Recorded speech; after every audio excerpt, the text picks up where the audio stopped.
Hello dear students, welcome back in today's class. बच्चों, आज हम फिर से एक नया चैप्टर पढ़ेंगे। हमारे चैप्टर का नाम है ग्रेट लीडर्स। ठीक है, महान नेता, यानी कि हमारे जो कंट्री के महान लीडर्स रहे हैं, ग्रेट लीडर्स रहे हैं, उनको हम इस चैप्टर में पढ़ने वाले हैं। स्टार्ट करते हैं बच्चों अपना चैप्टर।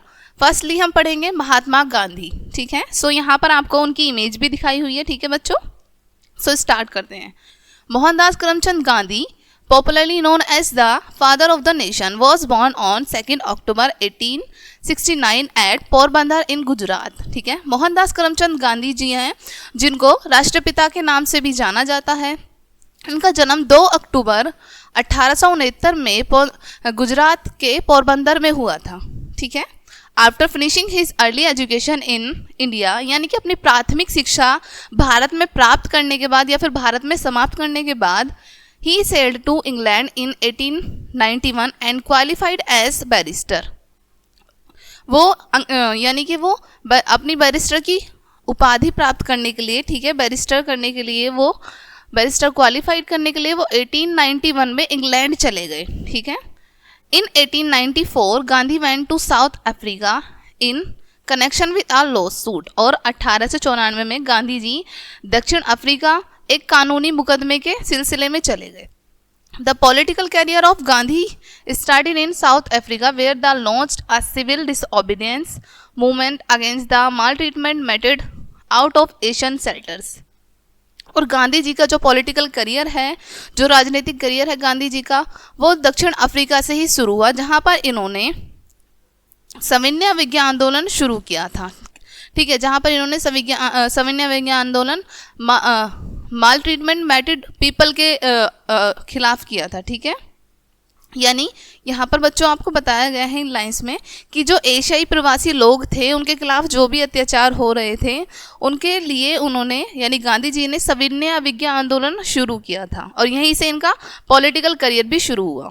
इन 1916 ही return to India and took up the leadership of national freedom struggle. 1916 में वो भारत वापस आ गए, यानी कि गांधी जी भारत वापस आ गए, और उन्होंने राष्ट्रीय स्वतंत्रता संग्राम का नेतृत्व संभाला। ठीक है,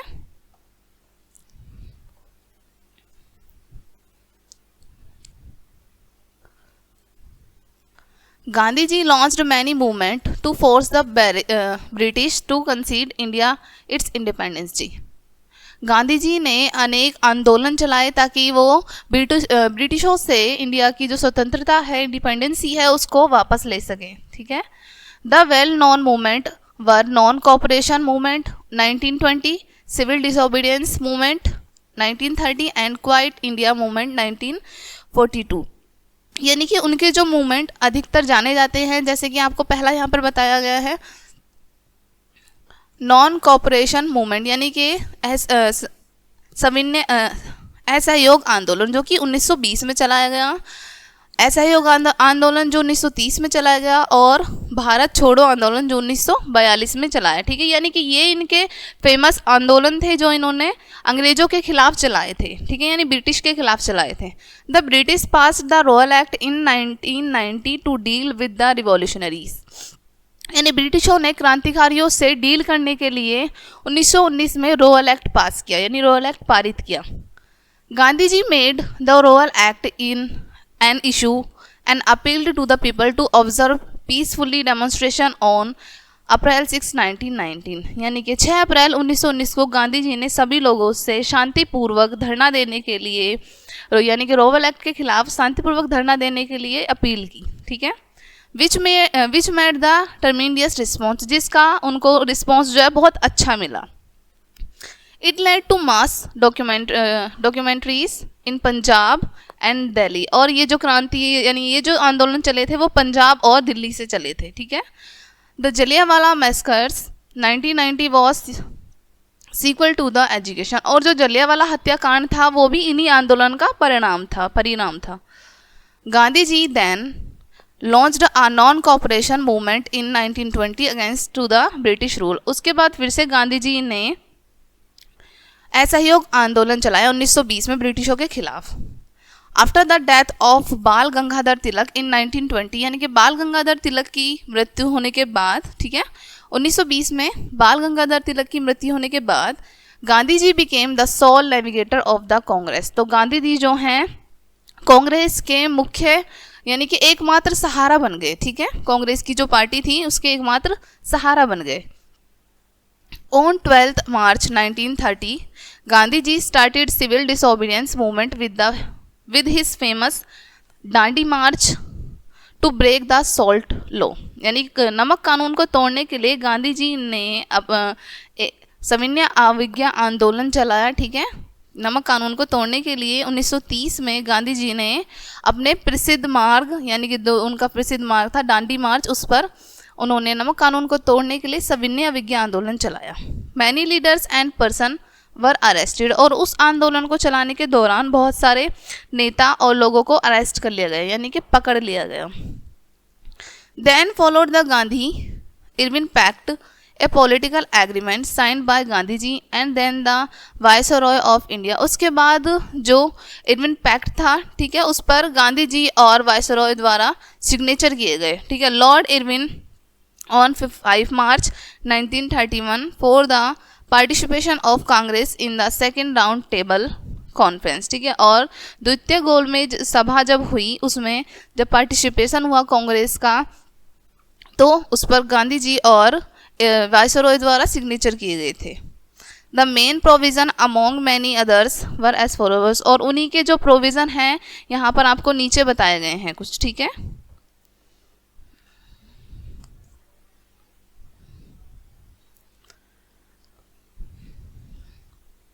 ये बताया है आपको यहाँ पे, the civil disobedience movement was to be withdraw. और इन्होंने क्या क्या प्रोविज़न किए थे, यानी इन्होंने क्या क्या प्रावधान करने के लिए कहा था कि उन्होंने कहा था कि जो सविनय अवज्ञा जो आंदोलन है उसको वापस लिया जाए, उसको विड्रॉ किया जाए। बी यहाँ पर पीसफुल पिकेटिंग वॉज अलाउड, यानी कि शांतिपूर्वक धरना देने की आपको अनुमति है, but picketing for boycott foreign goods was not to be allowed beyond a limit presumable by law। लेकिन जो विदेशी वस्तुओं का जो भारत में लेना था, भारत में आना था, उसका बहिष्कार नहीं किया जाना चाहिए, ठीक है। यानी कि उन्होंने कहा कि शांतिपूर्वक धरना आप दे सकते हैं, लेकिन जो भी विदेश से वस्तुएं आती हैं आप उनका बहिष्कार नहीं कर सकते, ठीक है। आप वो जो कानून है उसका यानी कि उसके खिलाफ नहीं जा सकते, उसके ऊपर नहीं जा सकते। C, the National Congress was to participate in the second round table conference। और सेकंड यानी कि जो द्वितीय राउंड टेबल हुआ था, ठीक है, गोलमेज सभा हुई थी, उसमें बताया गया कि जो नेशनल कांग्रेस थी वो भी पार्टिसिपेट करेगी, ठीक है।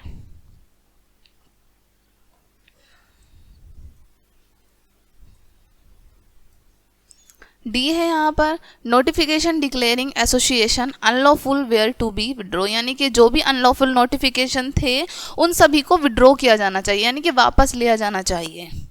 सच were the principal provision of the Gandhi ji Irwin pact. और जो गांधी जी इरविन पैक्ट के यही कुछ जो आपको सिद्धांत बताए थे, यही उनके सिद्धांत थे, ठीक है, यही उनके प्रावधान थे। On March 1942 sir Stafford Cripps came to India with his mission which was rejected by all political parties। मार्च 1942 को स्टैफोर्ड क्रिप्स जो हैं वो भारत में एक मिशन को लेकर आए, ठीक है, अपने एक मिशन के साथ आए जो पॉलिटिकल पार्टीज ने रिजेक्ट कर दिया, ठीक है, मना कर दिया उसके लिए। Dissolution and disappointed the Congress passed the quit India resolution in Bombay August 1914। यानी कि निराश और मतभेद होने के कारण कांग्रेस की जो पार्टी थी, कांग्रेस ने जो मना किया था इंडिया को, ठीक है, रिजोल्यूशन इन बॉम्बे 1918 यानी कि 8 अगस्त 1942 को वो निराश हो गए थे, ठीक है, क्योंकि मना कर दिया था उन्होंने। The British were asking to leave India for with. British जो हैं वो अपना ब्रिटिश उनसे पूछ रहे थे, ठीक है, फॉर विद करने के लिए, ठीक है, यानी कि ब्रिटिश जो हैं उनसे तुरंत ये सब करने के लिए पूछ रहे थे। The British were asked to leave India forward, यानी कि उन्होंने कहा था कि जो ब्रिटिश हैं वो तुरंत के तुरंत भारत से चले जाएं, ठीक है, भारत को छोड़कर चले जाएं, इसका ये मतलब है, ठीक है। द क्वाइट इंडिया मूवमेंट यानी कि भारत छोड़ो जो आंदोलन था was the greatest challenge to the British empire, ये सबसे बड़ा चैलेंज था ब्रिटिश शासक के लिए, ठीक है। भारत छोड़ो आंदोलन जो चलाया गया वो सबसे बड़ा आंदोलन था ब्रिटिश शासक के लिए। Gandhi ji was a great leader, a saint and a great social reformer. Gandhi ji एक महान नेता, महान संत और एक महान सोशल रिफॉर्मर थे, ठीक है। He was pious, truthful and religious. वो मतलब बहुत ही धार्मिक, सच्चे और धर्मनिष्ठ व्यक्ति थे। ही believed in simple living and high thinking. उनका विश्वास साधारण जीवन और उच्च विचारों में था, यानी कि अपना जीवन आपको साधारण जीना चाहिए और अपने विचार आपको ऊंचे रखने चाहिए। Gandhi ji showed India and the world. Gandhi ji ने भारत और पूरे संसार को दिखा दिया the path of the truth and non violence, यानी कि गांधी जी ने सच्चाई और अहिंसा का रास्ता पूरे भारत और संसार को दिखाया।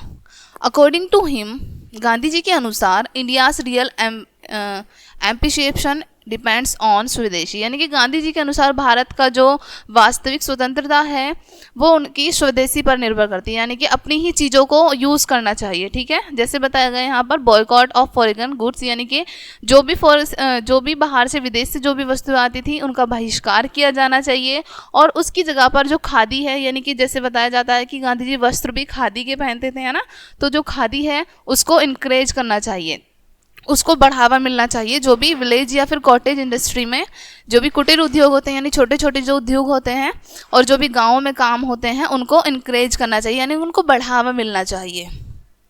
Gandhi ji began to work day and night for the freedom of his country, यानी कि गांधी जी ने अपने देश की स्वतंत्रता के लिए रात दिन काम किया, ठीक है, रात दिन उन्होंने परिश्रम किया अपने देश की स्वतंत्रता प्राप्त करने के लिए।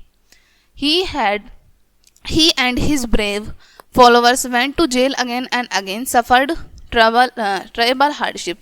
वो और उनके जो भी साथी थे, उनके जो भी अनुयायी थे, उनको जो भी फॉलो करते थे, बार बार वो जेल गए और उन्होंने बहुत सारी परेशानियों का सामना किया। At last his noble efforts bore fruits and on 15 August 1947, और अंत में उनके जो भी परिश्रम था उन्हें उनका फल मिला, ठीक है, 15 अगस्त 1947 को। India become free and independent, ठीक है, यानी 15 अगस्त 1947 को भारत जो है स्वतंत्र हो गया और फ्री हो गया, ठीक है। Gandhi ji defeated the mighty British empire not with sword और गन। गांधी जी जो हैं अब किसी तलवार या फिर गन से ब्रिटिशों के खिलाफ जाकर नहीं जीते, but means of strength and the utility new weapon of truth and अहिंसा। उनके जो नए हथियार थे, जो उन्होंने नए हथियार अपनाए थे, क्या अपनाया था उन्होंने? अहिंसा और सत्यवादी, ठीक है, यानी कि सब कुछ सच बोलना चाहिए और अहिंसा यानी बिना लड़े सब कुछ कार्य हमको करने चाहिए, ठीक है। उनके इन दो हथियारों से ही उन्होंने अपनी सारा जो बैटल था, सारा जो युद्ध था वो जीता।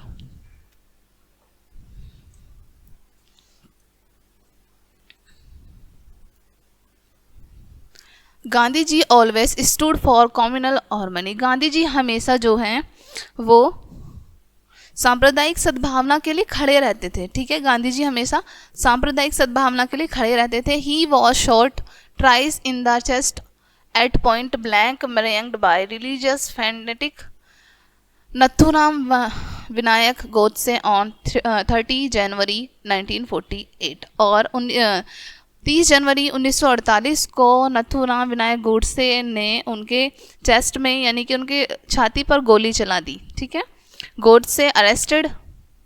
Godse resented what he consider was Gandhi ji partiality to India's Muslim, यानी गोडसे जो है उनकी एक बात से वो बहुत ज़्यादा गुस्सा थे कि उन्होंने जो इंडिया में जो मुस्लिम लोग थे उनके खिलाफ उन्होंने भेदभाव किया था, इसलिए उन्होंने गांधी जी को मारा था। He was hanged a week later, और गोडसे को भी एक हफ्ते बाद फांसी पर चढ़ा दिया गया था। The whole world mourned his death, और उनकी जो मृत्यु का पूरे संसार ने दुख मनाया था, ठीक है, यानी कि पूरे संसार को उनकी मृत्यु का बहुत दुख हुआ था जब उनको फांसी पर चढ़ाया गया, ठीक है। सो अब हम पढ़ेंगे बच्चों मार्टिन लूथर किंग जूनियर के बारे में, ठीक है। Martin Luther King Junior was one of the greatest American civil rights leader of 1960। Martin Luther King जो हैं 1900 दशक के एक महान अमेरिकी नागरिक अधिकार नेता थे, ठीक है। He was born in 1929 in the city of Atlanta Georgia, और 1929 में अटलांटा जॉर्जिया शहर में इनका जन्म हुआ था। By 1955 Martin Luther King Junior was well known as civil right activities, ठीक है। 1955 में मार्टिन लूथर किंग जूनियर को अच्छी तरीके से अधिकार नेता के रूप में जाना जाने लगा था। who was attempting to get rid of discrimination and to overthrow the unfair segregation law in the south, जो भेदभाव होता है उससे छुटकारा पाने के लिए और अनफेयर सीग्रेशन लॉ को उखाड़ फेंकने के लिए दक्षिण में इन्होंने कार्य किया था। In 1956 a bomb was thrown on the porch of Martin Luther King junior's house. 1956 में मार्टिन लूथर किंग के घर के बरामदे में एक बॉम्ब फेंका गया। Again in 1956 another bomb was thrown on to his porch, और एक बार फिर से 1956 में उनके घर के बरामदे में फिर से बॉम्ब फेंका गया, यानी कि 2 बार उनके घर में बॉम्ब फेंका गया। Luckily both times the bomb did not exploded, और भाग्यवश दोनों बार वो बॉम्ब जो है नहीं फटा। In 1956, King was also arrested on the charges of hindering operation of buses without any legal cause, ठीक है। 1956 में किंग को अरेस्ट कर लिया गया था, ठीक है। 1956 में बिना किसी कानूनी कारणों के किंग को अरेस्ट कर लिया गया था, क्योंकि वो बस में जो बसेस थी वहाँ पर उनमें कुछ ना कुछ कार्य कर रहे थे, ठीक है। यानी बस जो थी उनको रोकने का या फिर कुछ भी उनमें विघटन पैदा कर रहे थे। He made a famous speech that is known as the I have dream speech, और उनकी एक फेमस स्पीच थी जो उन्होंने, यानी उनका एक फेमस भाषण था जो कि था आई हैव अ ड्रीम, ठीक है। आई हैव ड्रीम के नाम से वो फेमस था। That speech was an inspiration to millions of African American people, और उनकी जो ये स्पीच थी, उनका जो ये भाषण था, बहुत सारे यानी कि लाखों अमेरिकन और अफ्रीकन लोगों को मोटिवेट किया था, ठीक है। Martin Luther King junior led a protest against segregated buses, और मार्टिन लूथर किंग जो हैं इन्होंने बसों के खिलाफ जो भी वहाँ पर चल रहा था एक प्रोटेस्ट किया था, ठीक है। It started when an older lady named रोजा पार्क, और यह तब शुरू हुआ था जब एक महिला जिनका नाम था रोजा park, who is now famous for not giving up her seat, जो कि अपनी सीट ना छोड़ने के लिए अब फेमस हैं, ठीक है, प्रसिद्ध हैं। वॉज अरेस्टेड, यानी कि जब उनको गिरफ्तार कर लिया गया था वो तब ज़्यादा फेमस हुई थी। She sat near the middle of the bus, वो बस के बीच में बैठी हुई थी, यानी कि बस की जो सीट है उनके बीच में बैठी हुई थी। Just behind 10 seats reserved for whites, क्योंकि वहाँ पर जो 10 सीट थी वो जो वाइट मैन थे, वहाँ के जो श्वेत लोग थे, उनके लिए रिजर्व थी। When a white man entered the bus, the driver insists that all black gives up their seat so that the white man could seat himself. जब वहाँ के जो श्वेत लोग थे वो बस में एंटर किया, उन्होंने जब वो बस में चढ़े तो ड्राइवर ने सभी से रिक्वेस्ट की कि जितने भी अश्वेत लोग हैं वो अपनी सीट छोड़ दें ताकि जो श्वेत लोग हैं वो आसानी से उन सीटों पर बैठ सकें। मिसेस पार्कस However refused, लेकिन जो मिसेस पार्कस थी उन्होंने अपनी सीट देने के लिए मना कर दिया था, इनकार कर दिया था। She was arrested and committed for violating the law of segregation known as the Jim Crow law, ठीक है। यानी कि उनको जिम क्राउन लॉ का उल्लंघन करने के लिए, यानी कि उन्होंने सीट नहीं छोड़ी थी। वो एक नियम था कि जो सीट हैं आगे की या फिर जितनी भी सीट हैं पहले श्वेत लोगों को दी जाएंगी, उसके बाद जो बची हुई सीट हैं वो अश्वेत लोग उन पर बैठ सकते हैं, ठीक है। तो उन्होंने उस कानून को तोड़ा था, इसलिए उनको अरेस्ट कर लिया गया था।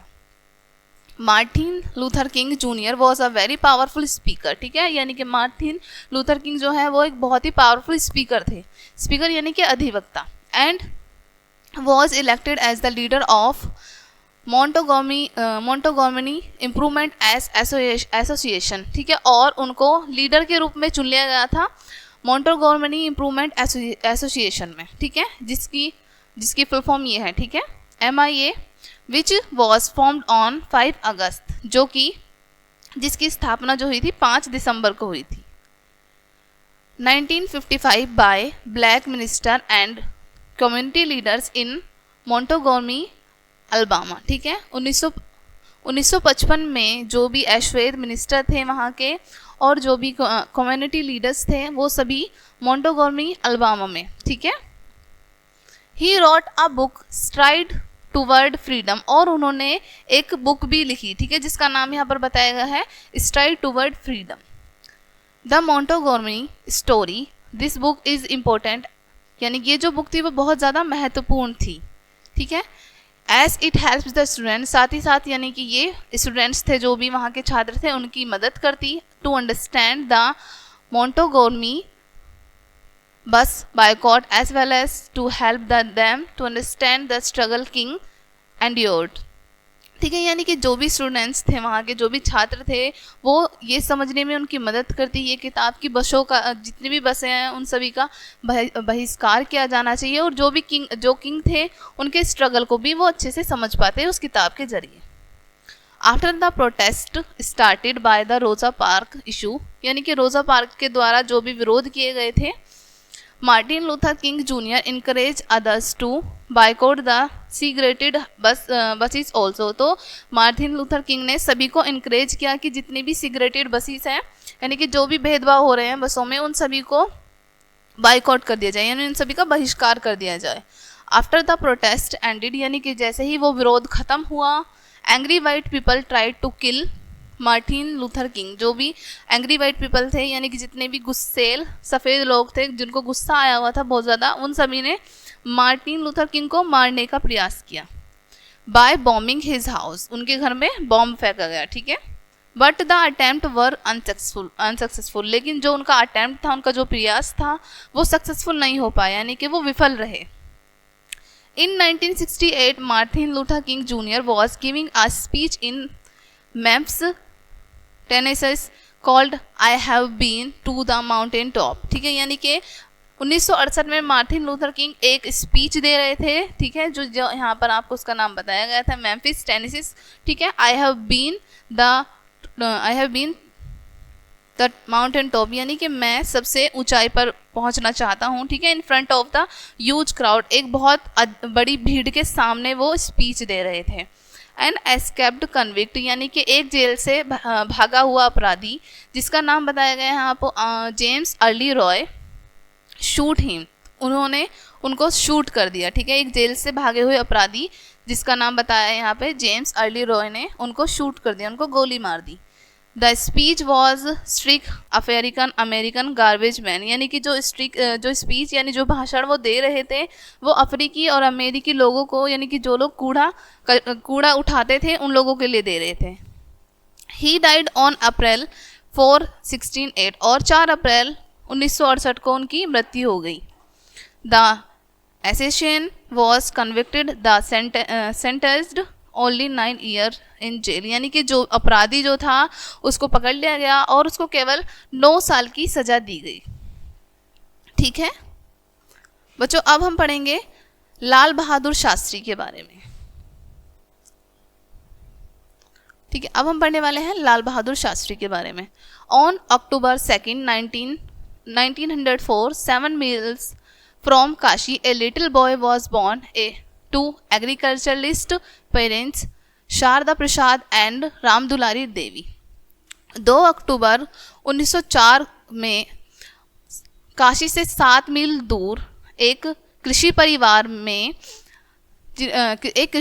में जिनके माता पिता का नाम शारदा प्रसाद और रामदुलारी था, इनके घर में एक छोटा बच्चा पैदा हुआ। ठीक है, दे नेम्ड हिम लाल बहादुर शास्त्री, और उन्होंने उस बच्चे का नाम लाल बहादुर शास्त्री रखा। The father was poor teacher with मियर्ज अर्निंग, और उनके जो पिता थे वो बहुत ज़्यादा गरीब थे और वो एक अध्यापक थे। ठीक है, उनकी अर्निंग जो थी यानी उनकी जो इनकम थी वो बहुत कम थी। He became a clerk in revenue office, और वो एक रिवेन्यू ऑफिस में क्लर्क बन गए। एट इलाहाबाद, कहाँ पर? इलाहाबाद में। Here to the earnings were not much, यहाँ पर भी उनकी जो इनकम थी, उनका जो अर्निंग थी वो बहुत अधिक नहीं थी।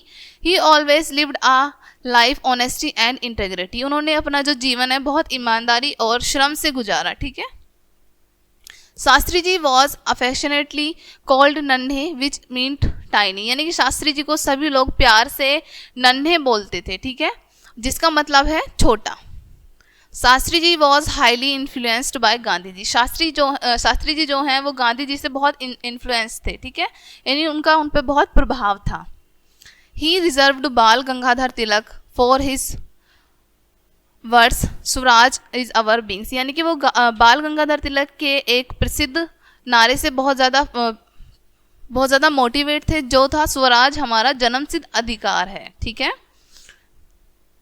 Shastri ji was only 17 years old when Gandhi ji gave a call to the young youth to come out and sacrifice everything for the sake to freedom।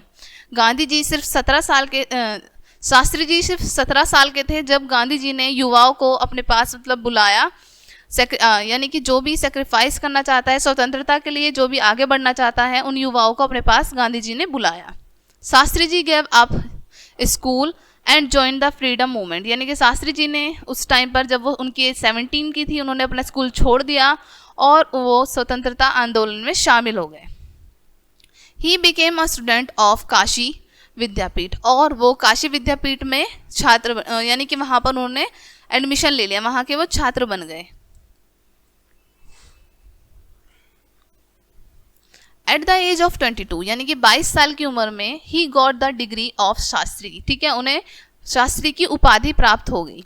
He married Lalita Devi at the age of 23, और 23 वर्ष की उम्र में उन्होंने ललिता देवी से शादी की। Shastri ji was 43 when India attained freedom, यानी कि शास्त्री जी 43 यानी कि 43 साल के थे जब भारत को स्वतंत्रता प्राप्त हुई। Govind Vallabh Pant became the chief minister of Uttar Pradesh, Govind Vallabh Pant को जो हैं भारत के सीएम बने थे, उस टाइम चीफ मिनिस्टर बने थे। Shastri ji was appointed as the parliamentary secretary to Pant, यानी कि शास्त्री जी को उस टाइम पर पार्लियामेंट्री सेक्रेटरी के रूप में अपॉइंट किया गया था। He went on to become the home minister in 1961, और 1961 में वो होम मिनिस्टर बने, यानी कि गृह मंत्री बने। He emerged as the consequences candidate after the death of Jawaharlal Nehru on May 27, ठीक है, यानी जवाहरलाल नेहरू की मृत्यु 1964 27 मई 1964 को जवाहरलाल नेहरू की मृत्यु के बाद उन्हें वहाँ का मेन कैंडिडेट बना दिया गया था। On 9 June 1964 he became the prime minister, और 9 जून 1964 को उन्हें प्राइम मिनिस्टर बने, यानी कि प्रधानमंत्री बने।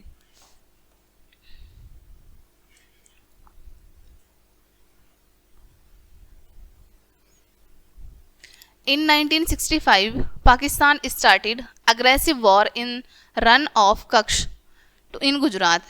1956 में पाकिस्तान जो है अग्रेसिव हो गया, बहुत ज़्यादा गुस्से में आ गया, और उसने रन ऑफ कच्छ में वॉर शुरू कर दिया, यानी कि युद्ध शुरू कर दिया, ठीक है।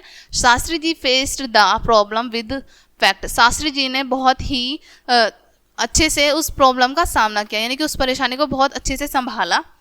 On the invention of Soviet premier Kosygin, Shastri and Ayub Khan met in Tashkent on January 4, 1964। They signed the treaty of friendship, यानी कि 4 जनवरी 1966 को ये सभी लोग एक जगह मिले, ठीक है। उसके बाद इन सभी ने एक फ्रेंडशिप ट्रीटी पर सिग्नेचर किए, यानी कि इन्होंने एक दोस्ती का पत्र बनाया जिस पर इन सभी ने साइन किए थे। On 10 January 1966 Shastri ji suffered a heart attack and die, यानी कि 10 जनवरी 1966 को शास्त्री जी को दिल का दौरा पड़ा और जिसके कारण उनकी मृत्यु हो गई। द फेमस स्लोगन जय जवान जय किसान इज एट्रीब्यूटेड टू हिम, और इन्होंने ही जो फेमस नारा है जय जवान जय किसान का, वो भी इनके द्वारा ही दिया गया, ठीक है। सो बच्चों, ये था आज का आपका चैप्टर। आई होप ये चैप्टर आपको काफ़ी अच्छे से क्लियर हो गया होगा। सो बच्चों, मिलते हैं नेक्स्ट चैप्टर में। तब तक के लिए इस चैप्टर को काफ़ी अच्छे से पढ़िएगा ताकि ये चैप्टर आपको और भी अच्छे से समझ आ जाए, और इस वीडियो को अच्छे से देखिएगा। सो तब तक के लिए बाय।